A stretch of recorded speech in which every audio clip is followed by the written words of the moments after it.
Semoga yang subscribe diberikan rezeki melimpah dari jalan tak terduga. Dan yang like komen dimudahkan jalannya menuju surga di hari akhir nanti.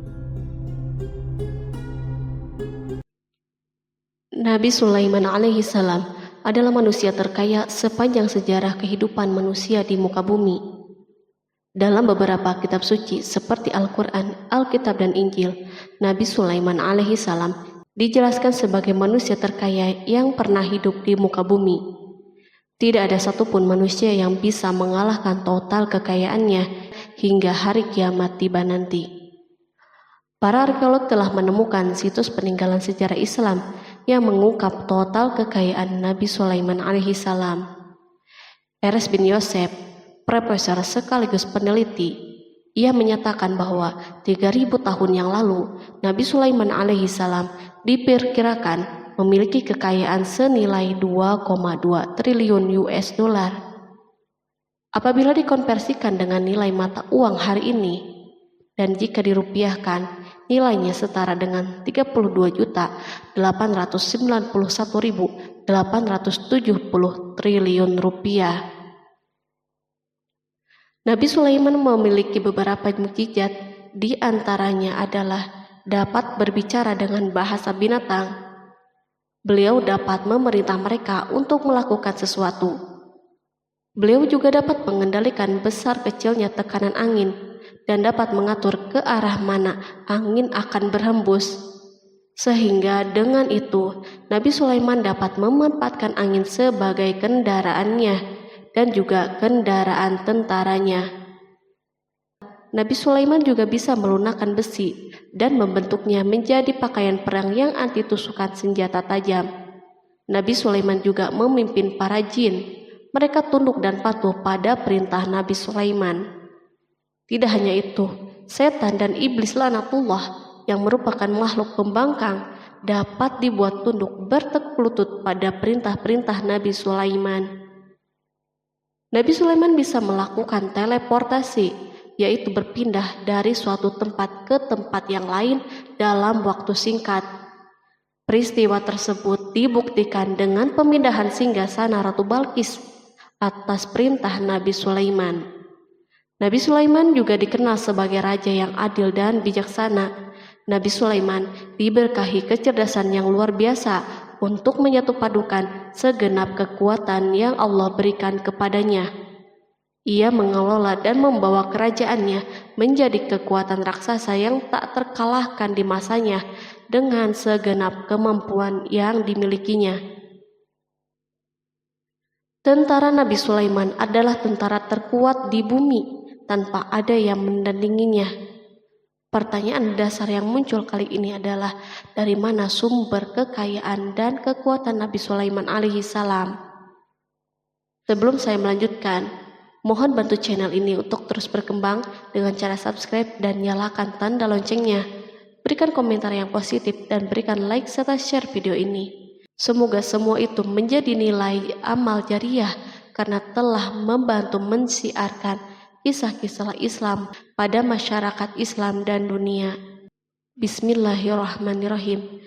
Sungguh kami benar-benar telah menganugerahkan ilmu kepada Daud dan Sulaiman.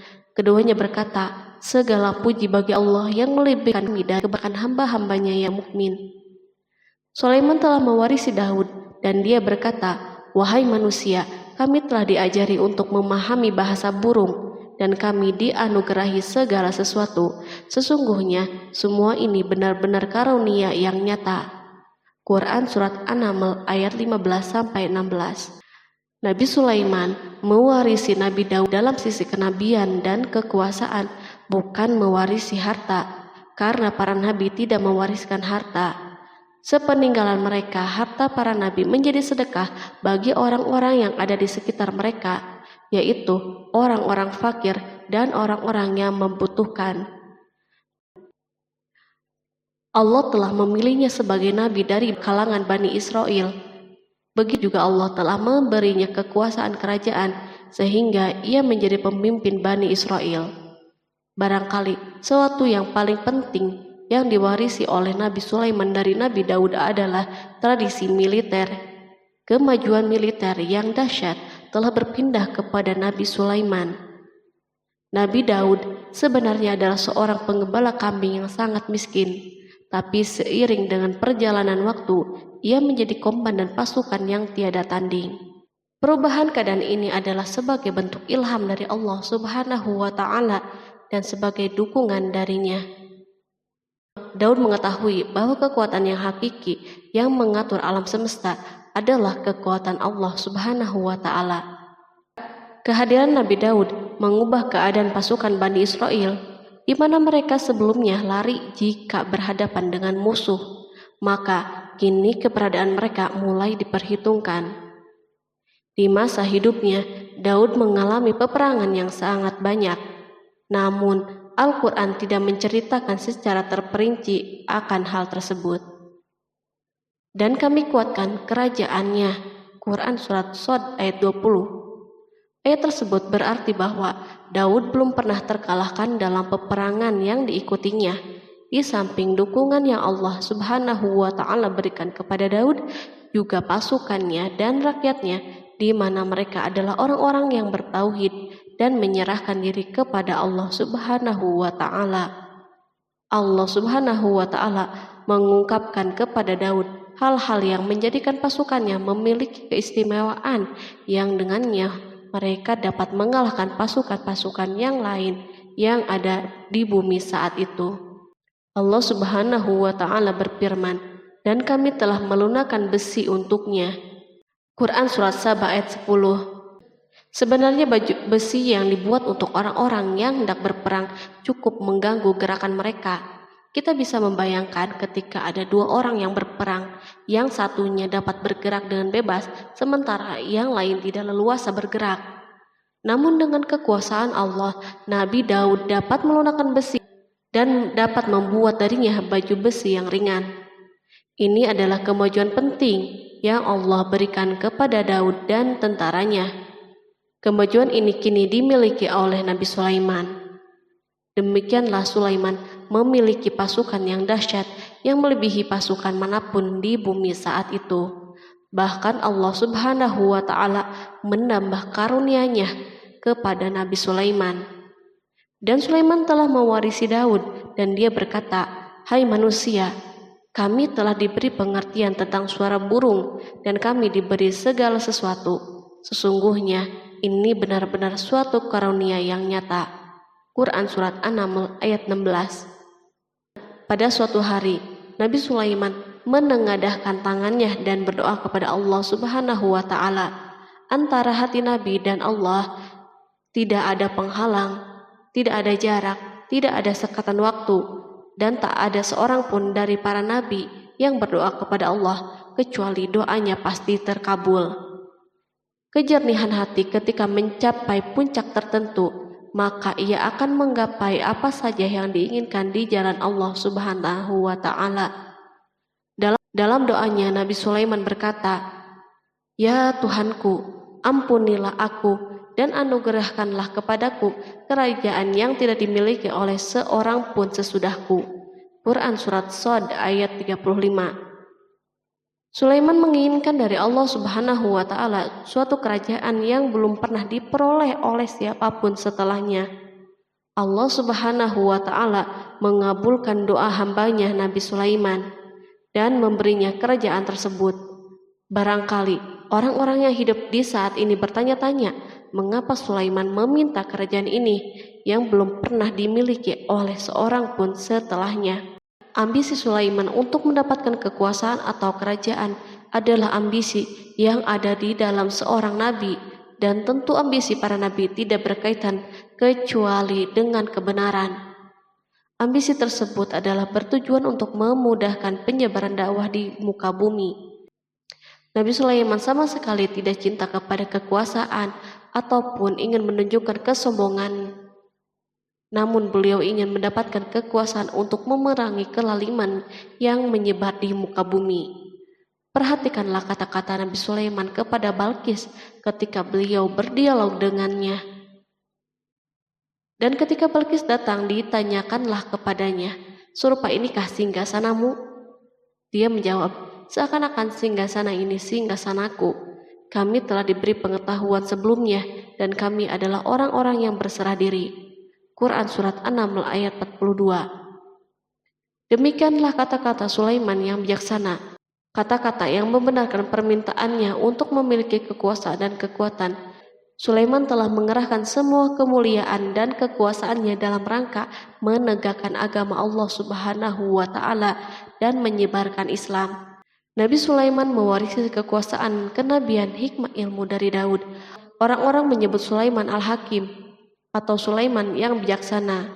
Kebijaksanaan Nabi Sulaiman tidak terbatas pada keadilannya di tengah-tengah manusia dan kasih sayangnya kepada mereka. Namun kebijaksanaan Sulaiman juga berlaku di kalangan burung dan binatang-binatang lainnya. Nabi Daud juga mengenal bahasa burung, tetapi Sulaiman dapat berbicara dengan bahasa burung. Bahkan ia dapat menjadikannya sebagai pembantunya. Ketika Nabi Daud bertasbih, maka gunung-gunung dan burung-burung serta binatang buas pun ikut bertasbih bersamanya. Bahkan angin pun berhenti untuk mendengar tasbih ini. Sedangkan Nabi Sulaiman, Allah Subhanahu wa Ta'ala memberinya karunia lebih dari itu, di mana binatang-binatang buas tunduk padanya, begitu juga angin dan burung. Allah Subhanahu wa Ta'ala berfirman, dan sesungguhnya kami telah memberi ilmu kepada Daud dan Sulaiman, dan keduanya mengucapkan, segala puji bagi Allah yang melebihkan kami dari kebanyakan hamba-hambanya yang beriman. Dan dia berkata, hai manusia, kami telah diberi pengertian tentang suara burung, dan kami diberi segala sesuatu. Sesungguhnya semua ini benar-benar karunia yang nyata. Quran Surat An-Naml ayat 15-16. Nabi Sulaiman mampu mendengar bisikan semut yang berbicara dengan sesama mereka. Bahkan ia mampu memerintahkan semut tersebut sehingga semut itu taat kepada perintahnya. Pasukan Nabi Sulaiman memiliki kekuatan yang sangat dahsyat di dunia. Belum pernah ada di dunia suatu pasukan yang memiliki kekuatan seperti ini. Kekuatan Nabi Sulaiman berasal dari beberapa kombinasi yang sangat mengagumkan, sehingga karenanya ia tidak dapat tertandingi. Kekuatan itu terdiri dari manusia, jin, dan burung. Kita mengetahui bahwa jin adalah makhluk Allah Subhanahu wa Ta'ala dan manusia tidak mampu untuk melihatnya atau menghadirkannya atau meminta pertolongannya. Sedangkan Sulaiman telah diberi Allah Subhanahu wa Ta'ala kemampuan untuk menundukkan jin. Bahkan ia mampu menjadikan mereka sebagai pekerja-pekerja kasar di kerajaannya saat itu, saat tidak ada peperangan.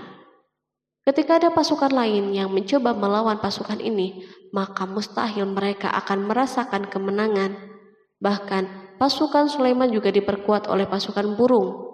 Burung di pasukan Sulaiman memerankan tugas yang sangat penting, yaitu sebagai badan intelijen.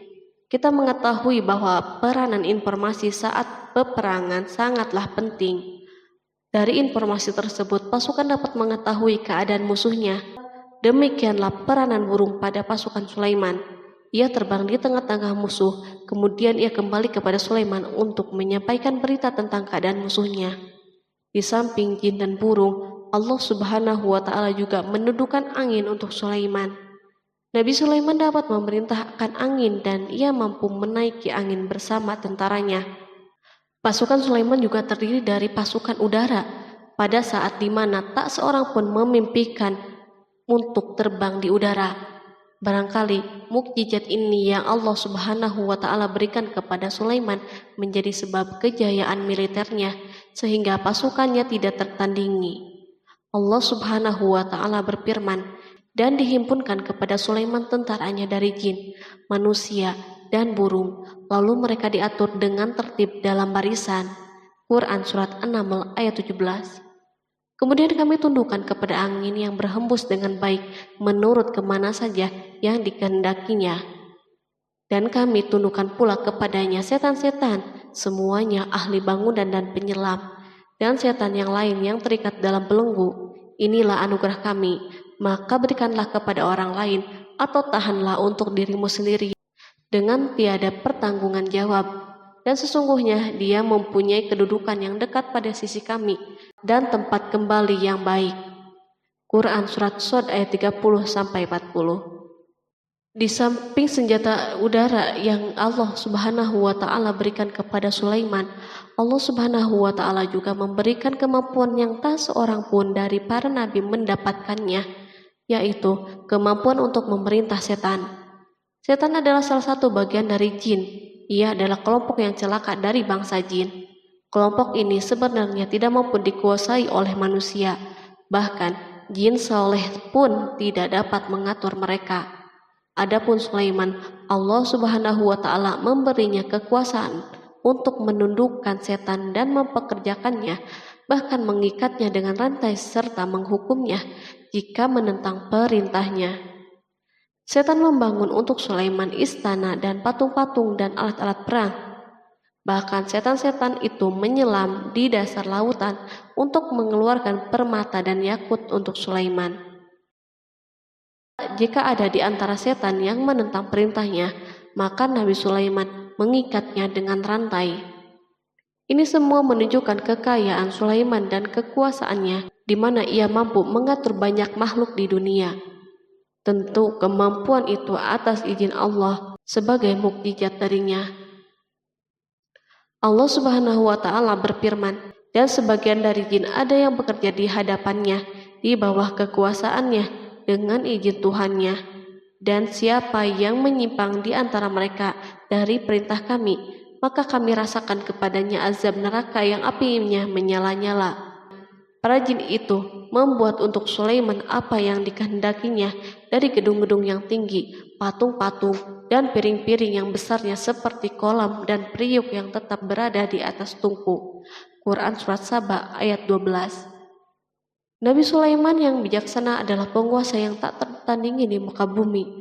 Meskipun memperoleh nikmat yang khusus dan agung ini yang Allah Subhanahu wa Ta'ala berikan kepada Nabi Sulaiman, beliau tetap menunjukkan sebagai manusia yang paling banyak berzikir kepadanya dan manusia yang paling banyak bersyukur di zamannya.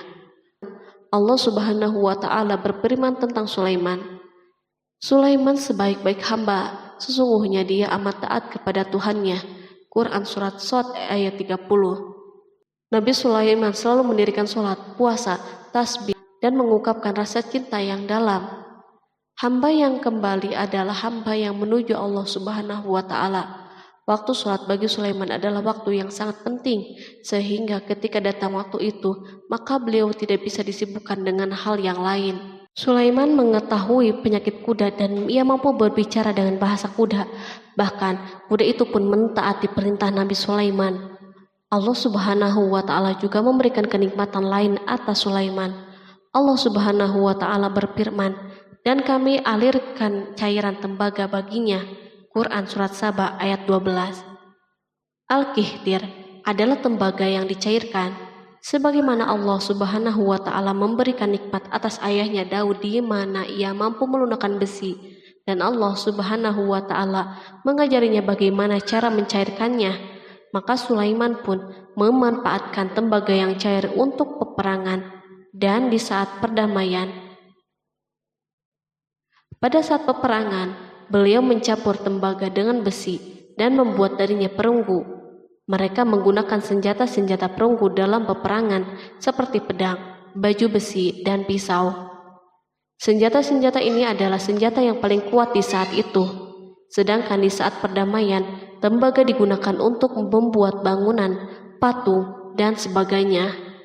Meskipun Nabi Sulaiman mendapatkan nikmat yang besar dan karunia yang khusus, Allah Subhanahu wa Ta'ala mengujinya dengan suatu ujian yang akan selalu datang pada seorang hamba.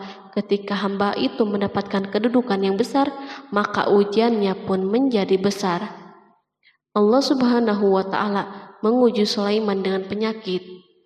Allah Subhanahu wa Ta'ala berfirman, dan sesungguhnya kami telah menguji Sulaiman dan kami jadikan dia tergeletak di atas kursinya sebagai tubuh yang lemah karena sakit.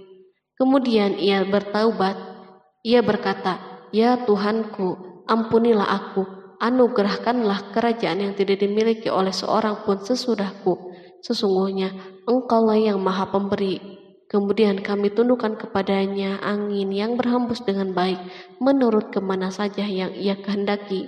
Dan kami tundukkan pula kepadanya setan-setan, semuanya ahli bangunan dan penyelam. Quran Surat Shod ayat 34-37. Sulaiman diuji dengan penyakit yang sangat keras, di mana Toran saat itu tidak mampu mengatasinya. Sakitnya Sulaiman sangat keras, sehingga para dokter dari kalangan manusia dan jin tidak mampu menghilangkan penyakitnya. Lalu burung-burung menghadirkan rumput-rumput yang dianggapnya sebagai obat, tetapi Sulaiman pun belum juga sembuh. Semakin hari penyakit Sulaiman semakin menjadi-jadi, sehingga ketika Sulaiman duduk di atas kursi, ia duduk bagaikan tubuh tanpa roh, seakan-akan ia mati karena saking kerasnya penyakit yang dideritanya. Sakit yang diderita Sulaiman terus berlanjut untuk beberapa saat. Namun Sulaiman tidak henti-hentinya berzikir kepada Allah Subhanahu wa Ta'ala dan meminta kesembuhan kepadanya, serta beristighfar kepadanya, serta mengungkapkan rasa cintanya kepada Allah Subhanahu wa Ta'ala. Selesailah ujian Allah Subhanahu wa Ta'ala terhadap hambanya Sulaiman. Beliau pun sembuh. Kini Sulaiman merasakan kembali kesehatannya setelah mengetahui segala kejayaannya dan segala kekuasaannya serta segala kebesarannya tidak lagi mampu menghilangkan penyakit yang dideritanya, kecuali jika Allah Subhanahu wa Ta'ala menghendakinya. Dan sesungguhnya kami telah menguji Sulaiman dan kami jadikan dia tergeletak di atas kursinya sebagai tubuh yang lemah karena sakit. Quran Surat Shod ayat 34. Kata jasad dalam bahasa Arab diungkapkan atas sesuatu yang kehilangan kehidupan atau kesehatan. Nabi Sulaiman telah membangun masjid atau tempat beribadah sehingga manusia menyembah Allah Subhanahu wa Ta'ala di dalamnya. Rumah ini menunjukkan keunggulan seni arsitektur dan seni pahat. Orang-orang yang membangun rumah ini berjumlah puluhan ribu orang. Tentu setiap kelompok dari mereka memiliki pekerjaan masing-masing. Di antara mereka ada yang mencairkan tambang, ada yang menjadi tukang pahat, ada yang membelah batu, ada yang memotong-motong kayu, ada yang mendatangkan rumput-rumput dari Libanon, dan ada yang melelehkan emas dan menjadikannya lempengan-lempengan yang mengkilat untuk menutupi kayu dan menutupi dinding. Bahkan golongan jin membantu pembangunan rumah tersebut, tentu dengan perintah dan bimbingan Nabi Sulaiman. Mereka membuat patung-patung yang besar dan membuat bejana yang besar untuk tempat makanan para tentara dan pekerja, yaitu bejana seperti gunung karena saking beratnya dan besarnya. Mereka juga membuat tempat-tempat minum yang besarnya seperti kolam. Sulaiman mengawasi para pekerjanya dan juga mengurusi masyarakatnya, di mana beliau mengenali problem mereka dan berusaha memecahkannya. Beliau juga mengawasi pasukannya dari kalangan binatang dan burung. Beliau mengetahui apakah ada satu dari mereka yang tidak hadir, kemana ia pergi, serta mengapa ia pergi. Nabi Sulaiman bukan hanya mengetahui problem tentaranya dari kalangan manusia dan tentaranya dari kalangan burung, namun ia juga menunjukkan kasih sayangnya terhadap semut, di mana beliau mendengar bisikannya dan tidak suka untuk menginjaknya. Pada suatu hari, ia berjalan di depan tentaranya dan tiba-tiba ia mendengar suara semut yang berkata kepada teman-temannya dari kalangan semut. Hingga apabila mereka sampai di lembah semut, berkatalah seekor semut, "Masuklah ke dalam sarang-sarangmu agar kamu tidak terinjak oleh Sulaiman dan tentaranya." Sedangkan mereka tidak menyadari.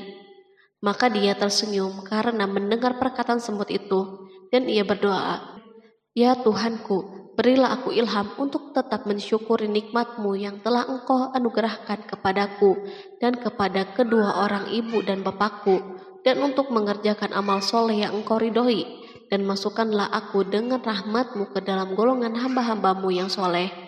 Quran Surat An-Naml ayat 18-19. Sulaiman mendengarkan pembicaraan semut itu, lalu beliau tersenyum karena mendengar pembicaraannya. Apa yang dibayangkan oleh semut kecil itu?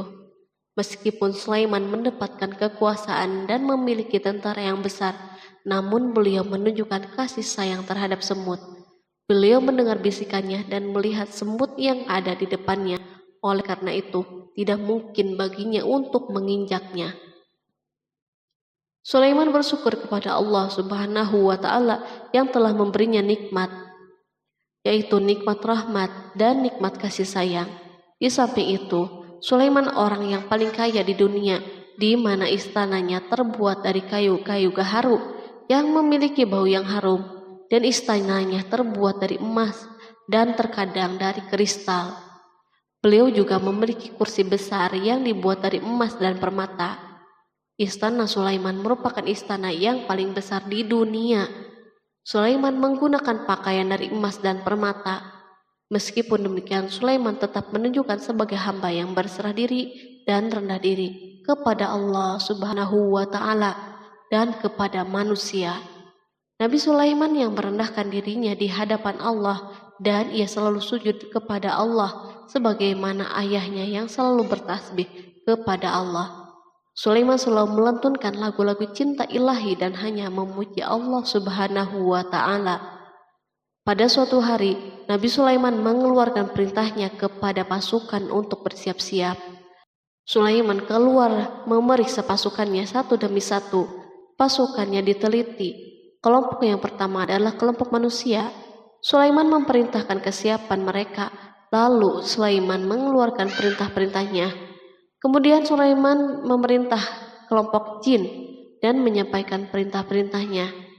Beliau memenjarakan jin yang tampak bermalas-malasan saat bekerja. Lalu ia memeriksa binatang dan berkata pada mereka, apakah mereka sudah makan dengan baik dan tidur dengan nyenyak? Apakah ada yang mengadu kepadanya, misal karena penyediaan makanan yang tidak layak? Apakah di sana ada yang sakit dan sebagainya? Ketika Sulaiman merasa puas dengan semuanya, Sulaiman memasuki tenda tempat berkumpulnya burung. Belum lama, Sulaiman memasuki tenda tersebut dan mengamati keadaan di sekitarnya, sehingga ia mengetahui burung yang tidak hadir yaitu hudhud. Dan dia memeriksa burung-burung lalu berkata, mengapa aku lihat hudhud? Quran Surat An-Naml ayat 20. Burung-burung yang lain tampak terdiam sebagai tanda penghormatan dan akan mendengarkan apa yang akan dikatakan pemimpin mereka Sulaiman. Beliau mengarahkan pandangannya kepada semua burung dan tidak menemukan hudhud di antara mereka. Tak seekor burung pun yang mengetahui keberadaannya. Sulaiman mulai menampakkan kemarahannya. Apakah dia termasuk yang tidak hadir? Quran Surat An-Naml ayat 20. Tiba-tiba seekor burung kecil memberanikan diri untuk berkata kepada Sulaiman, wahai Nabi yang mulia, seharusnya hudhud ada bersamaku kemarin untuk melaksanakan tugas penyelidikan. Ia adalah pemimpin misi itu, namun hudhud belum datang. Oleh karena itu, aku tidak pergi bersamanya. Burung itu tampak gemetar ketakutan. Sulaiman mengetahui bahwa hudhud tidak hadir dan tak seorang pun mengetahui kepergiannya.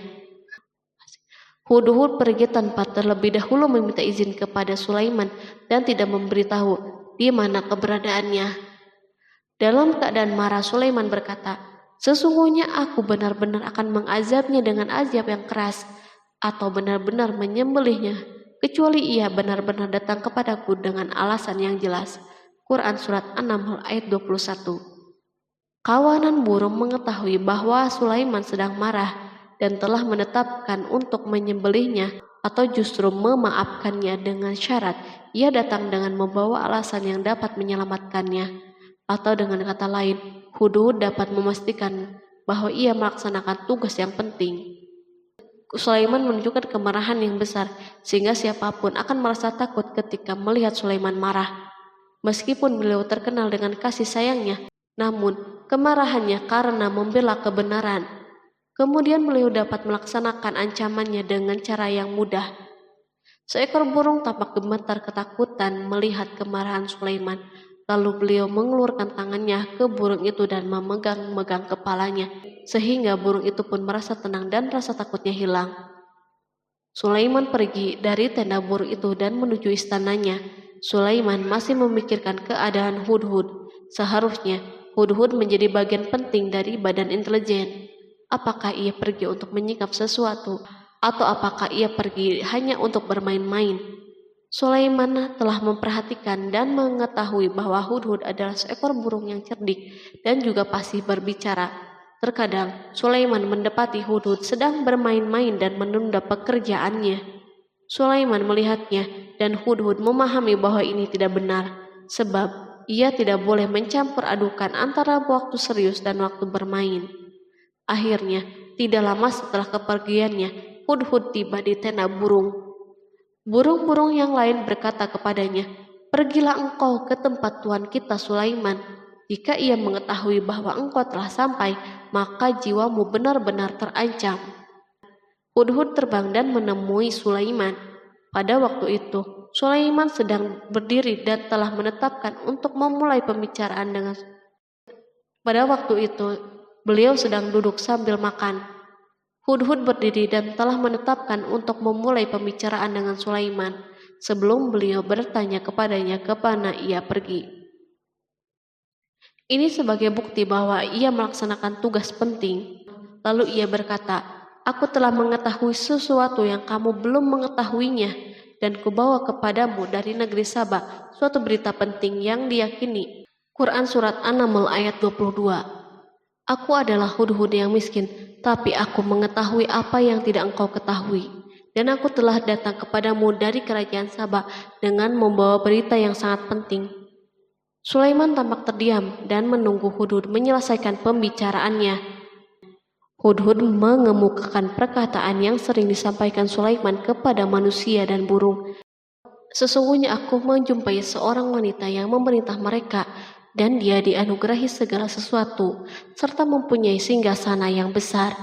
Aku mendapati dia dan kaumnya menyembah matahari selain Allah, dan setan telah menjadikan mereka memandang indah perbuatan mereka, lalu menghalangi mereka dari jalan Allah, sehingga mereka tidak dapat petunjuk, agar mereka tidak menyembah Allah yang mengeluarkan apa yang terpendam di langit dan di bumi, dan yang mengetahui apa yang kamu sembunyikan dan apa yang kamu nyatakan. Allah tidak Tuhan yang berhak disembah kecuali Dia, Tuhan yang mempunyai arsy yang besar. Quran Surat An-Naml ayat 23-26. Hudhud diam sejenak dan Sulaiman merasa bahwa Hudhud menunjukkan kefasihan lisannya dan berbicara dengan baik kepadanya. Hudhud mengemukakan perkataan yang sering disampaikan Sulaiman kepada manusia dan burung. Jelas sekali bahwa Hudhud mengulangi perkataan pemimpin kita Sulaiman sebagai usaha yang terakhir untuk memperoleh kasih sayang Sulaiman dan agar beliau puas dengan penjelasannya itu. Sulaiman berkata sambil menunjukkan senyum manis di wajahnya, "Akan kami lihat apakah kamu benar ataukah kamu termasuk orang-orang yang berdusta." Quran Surat An-Naml ayat 27. Hudhud ingin mengatakan, "Aku tidak bohong, wahai Nabi yang mulia." Namun, diamnya Sulaiman membuatnya takut, sehingga ia pun terdiam. Sulaiman terdiam karena berpikir, lalu memutuskan sesuatu. Setelah itu, beliau mengangkat kepalanya dan meminta secari kertas dan pena. Sulaiman segera menulis surat singkat dan menyerahkannya kepada Hudhud serta memerintahkannya, "Pergilah dengan membawa suratku ini, lalu jatuhkanlah kepada mereka. Kemudian berpalinglah dari mereka, lalu perhatikanlah apa yang mereka bicarakan." Quran Surat An-Naml ayat 28. Al-Quran langsung menyebut keadaan kerajaan Balqis yang saat itu sedang membaca surat tersebut di depan para pembesar kerajaannya dan para menterinya. Berkata ia Balqis, "Hai pembesar-pembesar, sesungguhnya telah dijatuhkan kepadaku sebuah surat yang mulia. Sesungguhnya surat itu dari Sulaiman, dan sesungguhnya isinya dengan menyebut nama Allah yang Maha Pengasih lagi Maha Penyayang, bahwa janganlah kalian berlaku sombong terhadapku, dan datanglah kepadaku sebagai orang-orang yang berserah diri." Quran Surat An-Naml ayat 29-31. Dalam surat Sulaiman itu disebutkan, hendaklah mereka menyerahkan diri dan tunduk kepada perintahnya. Sulaiman memerintahkan agar mereka meninggalkan penyembahan terhadap matahari. Sulaiman tidak mempersoalkan akidah mereka dan tidak memuaskan mereka dengan apapun. Sulaiman hanya memerintahkan bahwa ia berada di atas kebenaran.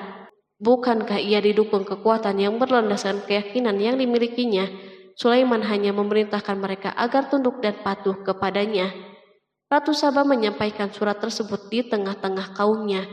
Berkata dia, Balkis, "Hai putra para pembesar, berilah aku pertimbangan dalam urusanku ini. Aku tidak pernah memutuskan sesuatu persoalan sebelum kamu berada di majelisku." Quran Surat An-Naml ayat 32.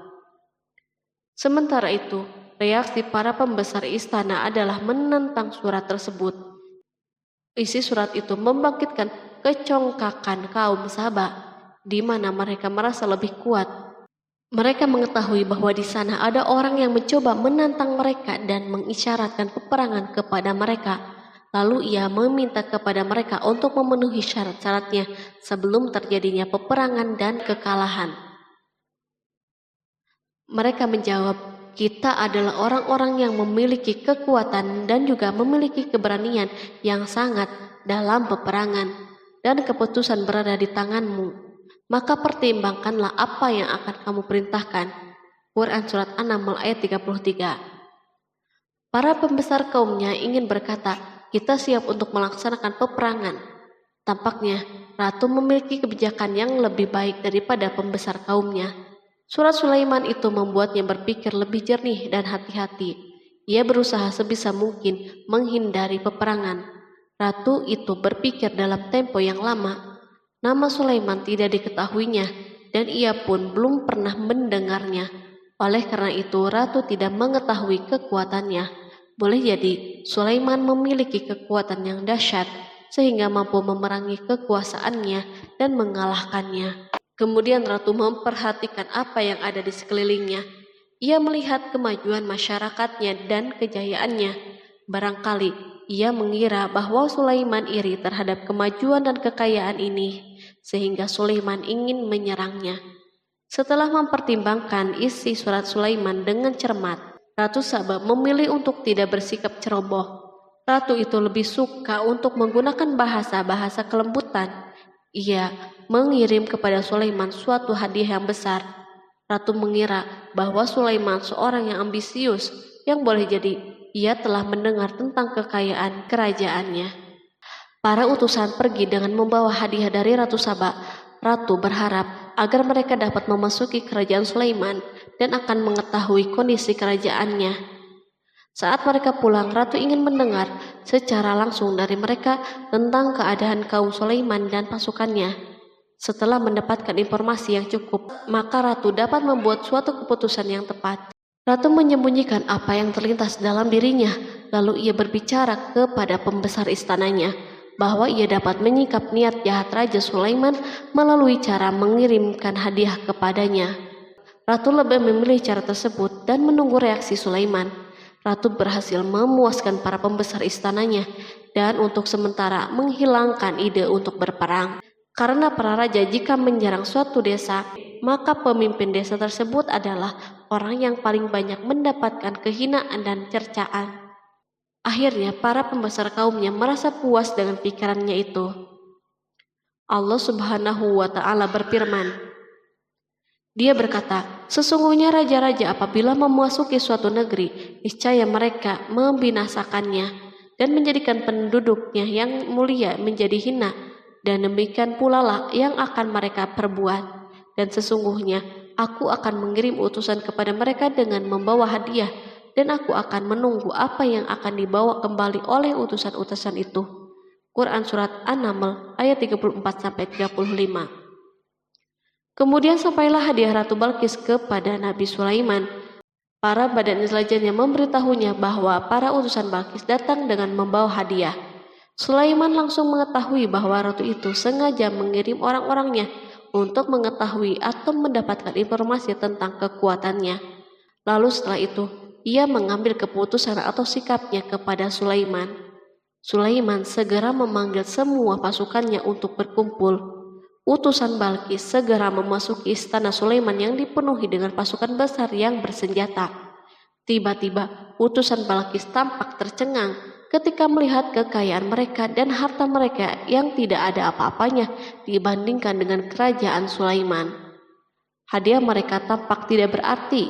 Emas yang mereka bawa tampak tidak berarti saat mereka memasuki istana Sulaiman yang terbuat dari kayu-kayu pohon gaharu yang mengeluarkan bau yang harum serta dihiasi dengan emas. Para utusan Balkis berdiri bersama Sulaiman dan menyaksikan bagaimana Sulaiman mengendalikan pasukannya. Kemudian mereka mulai berpikir tentang kekuatan dan kualitas pasukan Sulaiman. Betapa kagetnya mereka ketika melihat di tengah-tengah pasukan itu terdapat singa, burung, dan tentara dari kalangan manusia yang mampu terbang.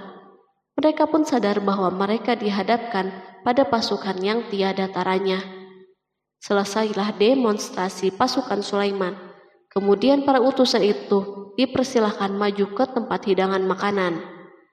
Para utusan itu sangat terkejut ketika melihat berbagai macam makanan dari penjuru bumi ada di depannya. Dan di antara makanan itu pun terdapat makanan yang biasa ditemukan di negeri mereka. Tetapi mereka melihat bahwa makanan itu memiliki rasa yang istimewa. Selain itu, piring-piring yang ada di depan mereka dan dijadikan tempat makanan terbuat dari emas dan mereka dilayani oleh laki-laki yang berhias dengan emas. Ratu mereka pun tidak mengenakan hiasan itu. Di meja makan terdapat burung, ikan laut, dan berbagai macam daging yang mereka tidak mampu lagi membedakannya. Sulaiman tidak makan bersama mereka, tetapi beliau makan dengan menggunakan piring yang terbuat dari kayu. Beliau memakan roti yang kering yang dicampur dengan minyak. Inilah makanan yang dipilihnya. Sulaiman makan bersama mereka dalam keadaan diam. Mereka merasa bahwa kehadiran Sulaiman menciptakan suatu kewibawaan yang luar biasa. Selesailah jamuan makanan itu. Lalu dengan sangat malu mereka menyerahkan hadiah Ratu Balkis kepada Sulaiman. Hadiah itu berupa emas, yang bagi mereka hadiah itu sangat bernilai. Tetapi di sini hadiah ini tampak kecil di hadapan kekayaan yang sangat mengagumkan. Sulaiman memperhatikan hadiah ratu itu dan berkata, maka tatkala utusan itu sampai kepada Sulaiman, Sulaiman berkata, apakah patut kamu menolong aku dengan harta? Maka apa yang diberikan Allah kepadaku lebih baik daripada apa yang diberikannya kepadamu. Tetapi kamu merasa bangga dengan hadiahmu. Quran Surat An-Naml ayat 36. Raja Sulaiman menyingkap dengan kata-katanya yang singkat itu penolakannya terhadap hadiah mereka. Ia memberitahu utusan itu bahwa ia tidak menerima hadiah tersebut. Ia tidak merasa puas dengan hadiah itu. Yang membuatnya puas hanya, janganlah kalian berlaku sombong terhadapku dan datanglah kepadaku sebagai orang-orang yang berserah diri. Lalu Sulaiman kembali berkata dengan pelan, kembalilah kepada mereka. Sesungguhnya kami akan mendatangi mereka dengan bala tentara yang mereka tidak kuasa melawannya. Dan pasti kami akan mengusir mereka dari negeri itu Saba dengan terhina dan mereka menjadi tawanan-tawanan yang hina. Quran Surat An-Naml ayat 37. Sulaiman meninggalkan para utusan ratu itu setelah terlebih dahulu mengancam mereka. Para utusan itu mengharap agar Sulaiman mau menunggu kunjungan dari Ratu Balkis yang akan membawa misi perdamaian. Akhirnya sampailah para utusan Balkis ke negeri Saba. Mereka segera menuju istana ratu. Mereka memberitahu bahwa negeri mereka ada di ujung tanduk. Mereka menceritakan kepada ratu kekuatan Sulaiman dan tidak mungkin bagi mereka mampu melawannya. Mereka meyakinkan Balkis bahwa ia harus mengunjunginya dan melihat sendiri. Kemudian ratu menyiapkan dirinya untuk pergi menuju kerajaan Sulaiman. Sulaiman duduk di kursi kerajaan di tengah-tengah para pembesarnya dan para menterinya, serta para komandan pasukan. Sulaiman mengetahui bahwa Balkis menuju tempatnya. Balkis dikelilingi rasa takut. Sulaiman berpikir sejenak tentang bagaimana matahari disembah. Ia memikirkan bagaimana informasi yang diterima badan intelijennya tentang kemajuan kerajaan Balkis dalam bidang kesenian dan ilmu pengetahuan. Sulaiman bertanya kepada dirinya sendiri, apakah kemajuan menjadi penghalang untuk mengetahui kebenaran? Apakah ratu itu gembira dengan kekuatan yang dicapainya? Dan ia membayangkan bahwa kekuatan adalah segalanya. Dengan kemajuan yang dimilikinya, Sulaiman ingin membuat kejutan agar ratu mengetahui bahwa Islam yang diyakini oleh Sulaiman adalah satu-satunya yang mampu mendatangkan kemajuan dan kekuatan yang hakiki. sehingga ia dapat membandingkan antara keyakinannya dalam menyembah matahari beserta kemajuan yang dicapainya dan keyakinan Sulaiman juga beserta kemajuan yang diraihnya. Para intelijen Sulaiman telah memberitahunya bahwa hal yang sangat disegani dan dikagumi oleh kaum Balkis adalah singgasana Ratu Balkis. Singgasana itu terbuat dari emas dan batu mulia. Singgasana tersebut dijaga oleh para penjaga yang sangat disiplin, di mana mereka tidak pernah lalai sedikit pun. Oleh karena itu, sangat tepat bila Sulaiman menghadirkan singgasananya di sini, di kerajaannya, sehingga ketika ratu tiba, maka ia dapat duduk di atasnya. Sulaiman ingin membuat kejutan kepadanya dan menunjukkan bahwa kemampuannya tersebut yang berlandaskan pada keislamannya. Sulaiman melakukan yang demikian itu dengan harapan agar si ratu tunduk kepadanya. Ide ini terlintas dalam diri Sulaiman, lalu ia mengangkat kepalanya dan menoleh kepada anak buahnya. Berkatalah Sulaiman, "Hai para pembesar, siapakah di antara kamu sekalian yang sanggup membawa singgasananya kepadaku sebelum mereka datang kepadaku sebagai orang-orang yang berserah diri?" Quran Surat An-Naml ayat 38. Perhatikanlah ungkapan pikiran Nabi Sulaiman tersebut. Semua pemikirannya berkisar tentang keislaman para penyembah matahari, tentang bagaimana beliau dapat memberikan petunjuk kepada mereka di jalan Allah. Yang pertama menjawab pertanyaan Sulaiman itu adalah Ifrit dari kalangan jin, yang Allah Subhanahu wa Ta'ala telah menundukkan mereka kepada Sulaiman. Berkatalah Ifrit yang cerdik dari golongan jin, "Aku akan datang kepadamu dengan membawa singgasana itu sebelum kamu berdiri dari tempat dudukmu. Sesungguhnya aku benar-benar kuat untuk membawanya lagi dapat dipercaya." Quran Surat An-Naml ayat 39. Sulaiman berdiri dari tempat duduknya setelah 1 atau 2 jam. Namun jin itu berjanji kepadanya untuk menghadirkan singgasana Balkis sebelum itu. Istana Sulaiman berada di Palestina, sedangkan istana Balkis terletak di Yaman. Jarak antara singgasana tersebut dan singgasana Sulaiman lebih dari ribuan mil. Barangkali pesawat yang cepat sekalipun yang kita kenal hari ini tidak akan mampu membawa dan mendatangkan istana itu dalam waktu 1 jam. Tetapi masalahnya di sini berhubung dengan kekuatan jin yang misterius. Sulaiman tidak mengomentari sedikit pun terhadap apa yang dikatakan oleh Ifrit dari kalangan jin. Tampak ia menunggu tanggapan lain yang mampu menghadirkan singgasana Balkis yang lebih cepat dari itu. Sulaiman menoleh kepada seorang yang di sana yang duduk di atas naungan. Berkatalah seseorang yang mempunyai ilmu dari Alkitab, "Aku akan membawa singgasana itu kepadamu sebelum matamu berkedip." Maka tatkala Sulaiman melihat singgasana itu terletak di hadapannya, ia pun berkata, "Ini termasuk karunia Tuhanku untuk menguji aku, apakah aku bersyukur atau mengingkari akan nikmatnya. Dan barang siapa yang bersyukur, maka sesungguhnya dia bersyukur untuk kebaikan dirinya sendiri. Dan barang siapa yang ingkar, maka sesungguhnya Tuhanku maha kaya lagi maha mulia." Quran Surat An-Naml ayat 40. Belum lama, seorang yang mempunyai ilmu dari Alkitab menyatakan kalimatnya, sehingga singgasana itu berada di depan Sulaiman. Ia mampu menghadirkan singgasana itu lebih cepat dari kedipan mata, ketika mata itu tertutup dan terbuka. Al-Quranul Karim tidak menyikap kepribadian seorang yang menghadirkan singgasana itu. Al-Quran hanya menggarisbawahi bahwa orang itu mempunyai ilmu dari Alkitab. Al-Quran tidak menjelaskan kepada kita apakah ia seorang malaikat ataukah manusia ataukah jin. Perhatikanlah tindakan Sulaiman setelah adanya mukjizat ini. Beliau tidak merasa kagum terhadap kemampuannya yang luar biasa. Beliau tidak tercengang dengan kekuatannya. Beliau mengembalikan keutamaan tersebut kepada penguasa para penguasa, Allah Subhanahu wa Ta'ala, dan bersyukur kepadanya yang telah mengujinya dengan kekuasaan ini, agar ia dapat membuktikan apakah ia bersyukur atau mengingkari. Setelah Sulaiman bersyukur kepada penciptanya, ia mulai memperhatikan singgasana ratu. Merupakan simbol pembangunan dan kemajuan, tetapi tampaknya ia hanya sesuatu yang biasa saja dibandingkan dengan kekuasaan dan kebesaran ciptaan yang dibuat oleh manusia dan jin di kalangan istana Sulaiman. Sulaiman memikirkan dalam tempo yang lama singgasana Balkis.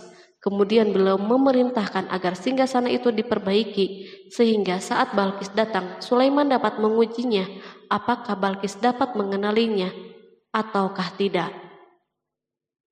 Dia berkata, "Ubahlah baginya singgasananya, maka kita akan melihat apakah dia mengenal ataukah termasuk orang-orang yang tidak mengenalnya." Quran Surat An-Naml ayat 41. Sulaiman memerintahkan agar dibangun istana yang akan digunakan untuk menyambut Balkis. Sulaiman memilih tempat di laut dan ia memerintahkan agar dibangun suatu istana di mana sebagian besar terdiri dari air laut. Sulaiman memerintahkan agar lantai-lantai itu terbuat dari kaca yang tebal dan kuat, sehingga orang yang berjalan di atas istana itu akan membayangkan bahwa di bawahnya ada ikan-ikan yang berwarna-warni. Hudhud memberitahu Sulaiman bahwa Balkis telah sampai di dekat kerajaannya. Kemudian Balkis datang. Al-Quran tidak menyebutkan keadaan Sulaiman saat menyambut Balkis, namun Al-Quran justru menunjukkan dua sikap Balkis. Pertama, bagaimana sikap Balkis ketika pertama kali melihat singgasananya yang datang mendahuluinya, padahal ia telah meninggalkan pengawalnya untuk tetap setia menjaga singgasana itu. Kedua, keadaan di depan istana yang penuh dengan permata yang berenang di bawahnya ikan-ikan. Dan ketika Balkis datang, ditanyakanlah kepadanya, "Serupa inikah singgasanamu?" Dia menjawab, "Seakan-akan singgasana ini singgasanaku. Kami telah diberi pengetahuan sebelumnya dan kami adalah orang-orang yang berserah diri." Quran Surat An-Naml ayat 42. Ayat tersebut menggambarkan kondisi dialog antara Sulaiman dan Balkis. Balkis melihat singgasananya dan ia tercengang saat mengetahui bahwa itu adalah singgasananya. Namun ia kemudian mulai ragu karena melihat tidak sepenuhnya itu singgasananya. Jika itu benar-benar singgasananya, lalu bagaimana ia datang mendahuluinya? Dan bila bukan singgasananya, maka bagaimana Sulaiman dapat meniru sepersis dan seteliti ini? Sulaiman berkata saat melihat Balkis mengamati singgasananya, "Apakah ini singgasanamu?" Setelah mengalami kebingungan sesaat, Balkis menjawab, "Sepertinya benar." Sulaiman berkata, "Kami telah diberi ilmu sebelumnya dan kami sebagai orang-orang yang muslim." Melalui pernyataan itu, Sulaiman ingin mengisyaratkan kepada Balkis agar ia membandingkan antara keyakinannya beserta ilmu yang dicapainya dan keyakinan Sulaiman yang muslim beserta pengetahuan yang diraihnya. Penyembahan terhadap matahari dan pencapaian ilmu yang dicapai oleh Balkis tampak tidak ada apa-apanya dibandingkan dengan ilmu Sulaiman dan keislamannya. Sulaiman telah mendahulinya dalam bidang ilmu karena keislamannya. Karena itu sangat mudah baginya untuk mengungguli Balkis dalam ilmu-ilmu yang lain.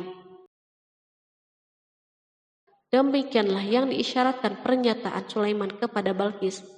Ratu Saba itu mengetahui bahwa ini adalah singgasananya, di mana singgasana itu datang lebih dahulu daripada dirinya. Beberapa bagian darinya telah diubah saat Balkis masih berjalan menuju tempat Sulaiman. Ia berpikir kemampuan apa yang dimiliki oleh Nabi Sulaiman.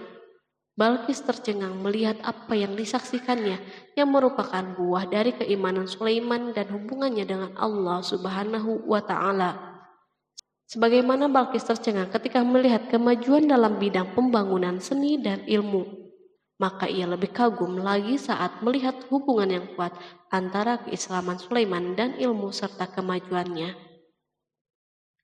Dan apa yang disembahnya selama ini selain Allah mencegahnya untuk melahirkan keislamannya, karena sesungguhnya dia terdahulu termasuk orang-orang yang kafir. Bergoncanglah dalam benak Balkis ribuan hal. Ia melihat keyakinan kaumnya runtuh di hadapan Sulaiman. Ia menyadari matahari yang disembahnya merupakan ciptaan Allah Subhanahu wa Ta'ala, di mana dia menggerakkannya untuk hamba-hambanya. Lalu terbitlah matahari kebenaran pada dirinya. Hatinya diterangi oleh cahaya baru yang tidak akan tenggelam seperti tenggelamnya matahari. Masa keislamannya hanya menunggu waktu. Balkis memilih waktu yang tepat untuk mengumumkan keislamannya. Allah Subhanahu wa Ta'ala berfirman, dikatakan kepadanya, "Masuklah ke dalam istana." Maka tatkala dia melihat lantai istana itu, dikiranya kolam air yang besar dan disikapnya kedua betisnya. Berkatalah Sulaiman, Sesungguhnya ia adalah istana yang licin yang terbuat dari kaca. Berkatalah Balqis, "Ya Tuhanku, sesungguhnya aku telah berbuat zalim terhadap diriku, dan aku berserah diri bersama Sulaiman kepada Allah, Tuhan semesta alam." Quran Surat 6 ayat 44. Dikatakan kepada Balqis, masuklah ke dalam istana. Ketika ia masuk, maka ia tidak menyaksikan adanya kaca, tetapi ia melihat air, sehingga ia mengira akan bersinggungan dengan air laut. Lalu ia menyingkap sedikit bajunya agar bajunya tidak basah. Sulaiman mengingatkannya tanpa melihat agar tidak khawatir terhadap pakaiannya, karena pakaiannya tidak akan basah sebab di sana tidak ada air. Ia sekedar kaca yang halus yang saking halusnya hingga tidak tampak. Pada kesempatan itulah Balqis mengumumkan keislamannya. Ia mengakui kelaliman dirinya dan ia menyatakan penyerahan diri kepada Sulaiman dan kepada Allah Subhanahu wa Ta'ala. Lalu kaumnya pun mengikutinya dan mereka memeluk Islam. Balqis menyadari ia berhadapan dengan penguasa yang terbesar di bumi dan salah satu nabi yang mulia. Untuk pertama kalinya wajah Sulaiman dihiasi dengan senyuman yang menunjukkan kepuasannya sejak Balqis mengunjunginya. Demikianlah Sulaiman mewujudkan kejayaannya yang hakiki dan menyebarkan cahaya Islam di muka bumi. Al-Quran tidak menyebutkan kisah Balqis setelah keislamannya. Para ahli tafsir mengatakan bahwa ia menikah dengan Sulaiman. Selain itu, ada yang mengatakan bahwa ia menikah dengan salah satu orang dekat Sulaiman. Ada juga yang mengatakan bahwa sebagian Raja Habasyah adalah keturunan dari buah perkawinan ini. Sulaiman hidup di tengah-tengah kejayaan dan kemuliaan di muka bumi. Kemudian Allah Subhanahu wa Ta'ala menetapkan kematian baginya. Sebagaimana kehidupan Sulaiman yang berada di puncak kemuliaan dan kejayaan yang penuh dengan keajaiban yang luar biasa, maka kematiannya pun merupakan tanda-tanda kebesaran Allah Subhanahu wa Ta'ala yang penuh dengan keajaiban. Demikianlah bahwa kematiannya sesuai dengan kehidupannya, sesuai dengan kejayaannya. Allah Subhanahu wa Ta'ala berfirman tentang kematian Sulaiman. Maka tatkala kami telah menetapkan kematian Sulaiman, tidak ada yang menunjukkan kepada mereka kematiannya itu kecuali rayap yang memakan tongkatnya. Maka tatkala ia telah tersungkur, tahulah jin bahwa kalau sekiranya mereka mengetahui yang gaib, tentulah mereka tidak akan tetap dalam siksa yang menghinakan. Quran Surat Saba ayat 14. Kemampuan Nabi Sulaiman untuk menundukkan jin dan mempekerjakan mereka serta hubungan mereka dengannya, semua ini menimbulkan fitnah di tengah-tengah manusia dalam hal tertentu. Dan kematian Sulaiman merupakan batasan atau jawaban terhadap fitnah ini. Kami tidak mengetahui siapa yang mengklaim bahwa jin mengetahui hal yang gaib. Kami tidak mengetahui siapa yang bertanggung jawab terhadap tersebarnya isu yang keliru ini. Yang kita ketahui adalah bahwa hal tersebut tersebar dan mempengaruhi sebagian manusia dan jin. Barangkali manusia berkata kepada diri mereka, selama jin melakukan perbuatan yang luar biasa ini, maka apa gerangan yang menjadikan mereka tidak mengetahui hal-hal yang gaib itu? Manusia lupa bahwa kunci kegaiban berada di tangan Allah Subhanahu wa Ta'ala. Masalah ilmu gaib tidak akan mampu dikuasai oleh jin, manusia, ataupun para nabi dan semua makhluk. Hanya Dia yang mengetahuinya. Allah Subhanahu wa Ta'ala merencanakan bahwa kematian Sulaiman pun bertujuan untuk menghancurkan pemikiran ini, yaitu pemikiran bahwa jin mengetahui hal yang gaib. Jin bekerja untuk Nabi Sulaiman selama beliau hidup, dan tatkala beliau meninggal, maka tugas mereka menjadi bebas. Nabi Sulaiman meninggal tanpa diketahui oleh jin, sehingga mereka tetap bekerja untuknya. Mereka tetap kepada Sulaiman. Seandainya mereka mengetahui hal yang gaib, niscaya mereka tidak akan meneruskan pekerjaan mereka. Pada suatu hari Sulaiman memasuki mihrabnya untuk itikaf, ibadah dan sholat. Tak seorang pun berani mengganggu khalwat di mihrabnya. Mihrab Sulaiman terletak di puncak gunung dan dindingnya terbuat dari permata. Pada suatu hari, Sulaiman duduk bersandar pada tongkatnya dan ia tampak tenggelam dalam tafakur. Beliau berzikir kepada Allah hingga rasa kantuk menguasainya. Lalu setelah itu malaikat maut menemuinya di mihrabnya. Sulaiman pun meninggal. Beliau bersandar kepada tongkatnya. Jin melihatnya dan mengira bahwa beliau sedang sholat. sehingga mereka pun tetap melanjutkan pekerjaannya. Berlalulah hari yang panjang, kemudian datanglah rayap, yaitu semut kecil yang memakan kayu. Hewan itu pun mulai memakan tongkat Sulaiman. Rayap-rayap itu tampak lapar. Sebagian dari tongkat Sulaiman dimakan beberapa hari oleh rayap itu. Ketika yang dimakannya semakin bertambah, maka tongkat itu pun menjadi rusak dan jatuh dari tangan Sulaiman. Tubuh mulia itu kehilangan keseimbangan dan terhempas di bumi. Tatkala tubuh suci itu tersungkur, maka manusia segera menuju ke sana. Mereka menyadari dan mengetahui bahwa Nabi Sulaiman telah meninggal dalam waktu yang sangat lama. Jin menyadari bahwa mereka tidak mengetahui hal-hal yang gaib, dan manusia pun mengetahui hakikat ini. Seandainya jin mengetahui hal yang gaib, niscaya tidak akan meneruskan siksa yang hina. Mereka tidak akan bekerja. Demikianlah Nabi Sulaiman meninggal dalam keadaan duduk dan sholat di mihrabnya. Lalu berita itu tersebar bagaikan api di bumi. Manusia, burung dan binatang buas mengantarkan jenazah Nabi Sulaiman. Sekawanan burung tampak sedih dan menangis. Semua makhluk bersedih. Akhirnya, tak seorang pun mengetahui bahasa burung di bumi. Meninggallah seorang yang memahami pembicaraan burung. Burung-burung itu berkata, "Betapa beratnya kehidupan di tengah-tengah orang yang tidak mengetahui pembicaraan kita." Terdapat sejumlah versi perihal riwayat tentang kisah wafat Nabi Sulaiman alaihi salam. Salah satunya hadis yang diriwayatkan oleh Al-Hafiz Ibnu Asakir dalam tafsir Ibnu Katsir. Hadis ini disebut mendekati kebenaran kisah wafatnya Nabi Sulaiman. Seperti yang dikutip dari buku Kisah Para Nabi oleh Imam Ibnu Katsir. Menurutnya, Nabi Sulaiman alaihissalam meninggal dalam keadaan berdiri. Berdirinya beliau ini adalah sedang melakukan sholat dan bersandar pada tongkatnya. Diketahui Nabi Sulaiman dikenal terbiasa menyendiri di dalam Masjid Baitul Maqdis. Durasinya bahkan dalam kurun waktu yang tidak biasa, yakni bisa hingga 1 atau 2 bulan, hingga 1 atau 2 tahun. Untuk sajian makanan dan minumannya selalu dibawakan oleh para setan yang masih tergabung dalam salah satu jenis jin. Hingga suatu ketika mereka membawakan makanan dan minuman seperti biasa, namun tidak mengetahui bahwa Nabi Sulaiman telah wafat. Pada hari wafatnya, Nabi Sulaiman mendatangi sebuah pohon yang tumbuh di Baitul Maqdis. Atas izin Allah, Nabi Sulaiman pun berbincang dengan pohon tersebut dan menanyakan nama serta fungsi dari dirinya. Pohon ini bernama Kharubah. Nabi Sulaiman pun bertanya padanya, "Apakah kegunaanmu?" Pohon Kharubah ini pun menjawab, "Aku tumbuh untuk meruntuhkan masjid ini."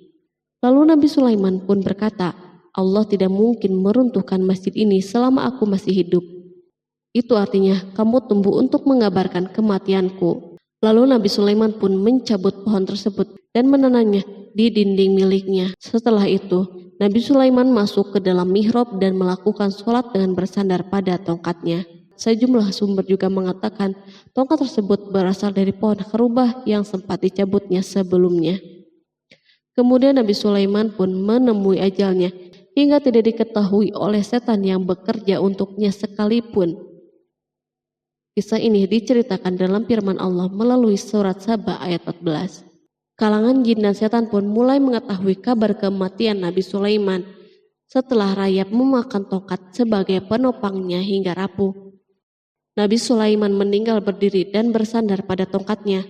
Matanya dalam keadaan terbuka dan fisiknya tidak berubah bentuk. Bahkan tidak ada bau yang muncul dari jenazah tersebut. Ternyata peristiwa wafat ini merupakan jawaban dari doa Nabi Sulaiman alaihissalam sendiri. Ia pernah memohon pada Allah Subhanahu wa Ta'ala agar kematiannya dapat dijadikan pembelajaran bagi umat manusia, bahwa para jin sekalipun tidak mengetahui hal yang gaib. Bahkan mereka pun tidak mengetahui kapan mereka akan menemui ajal dan mendapatkan rezeki. Untuk itu, kisah Nabi Sulaiman yang meninggal dalam keadaan berdiri ini diharapkan menjadi pesan agar manusia tidak menjadikan setan, iblis, atau bangsa jin sebagai tempat menyembah atau teman mereka. Wallahu a'lam bishawab.